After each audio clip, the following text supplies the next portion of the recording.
ఏపీలో వాలంటీర్ల చుట్టూ డైలాగ్ వార్ నడుస్తోంది. తాను వాలంటీర్స్ కి వ్యతిరేకం కాదని, రాజకీయాలు చేస్తే సహించమన్న చంద్రబాబు వ్యాఖ్యలకు కౌంటర్ ఇచ్చారు సజ్జల. ఒకప్పుడు వాలంటీర్స్ ని వ్యతిరేకించిన బాబు ఎన్నికలు రాగానే మాట మార్చారు అని కౌంటర్ ఇచ్చారు.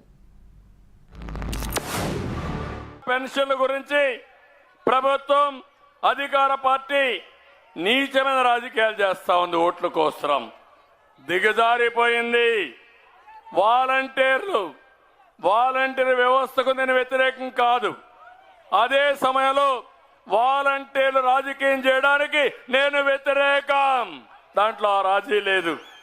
ఇంకొక మాట కూడా చెప్పా, మీరుండండి, తటస్థంగా ఉండండి. రేపు మళ్ళా వచ్చేది ఎన్డీఏ గవర్నమెంట్, మేమే వస్తాం, మీకు కూడా న్యాయం చేస్తాం. 5,000 రూపాయలు సంపాదించే వాలంటీర్లు బాగా చదువుకున్న వాళ్ళు ఉన్నారు.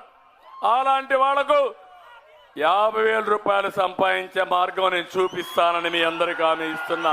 వ్యవస్థ చేసే పనిని ఈరోజు మళ్ళీ ఏ వాలంటీర్లు తిట్టాడో తనే అంటున్నాడు. 2 నెలల్లో మేము వచ్చేస్తాము, 4,000 పంపిస్తాం ఈ వాలంటీర్ల ద్వారా అని. నువ్వు అదే వాలంటీర్లు వద్దన్నావు, వాళ్ళ వల్ల నీ నష్టాలన్నావు. ఆఖరకు అసలు ఉద్యోగాలే ఇవ్వలేదన్నాడు. ఈరోజు దాన్ని ఒప్పుకుంటున్నాడు. సమాజంలో ఉండడానికి కూడా అర్హత లేని ఒక వ్యక్తిగా ఇప్పటికే గుర్తింపు పొందిన చంద్రబాబు నాయుడు మన దురదృష్టవశాత్తు ఒక పార్టీ అధ్యక్షుడిగా ఉండడం, ఆ పార్టీ ఇప్పుడు అవసాన దశలో ఉన్న ఆ పార్టీ అధ్యక్షుడిగా ఆయన ఏం చేస్తున్నాడో ఆయనకు తెలియట్లా.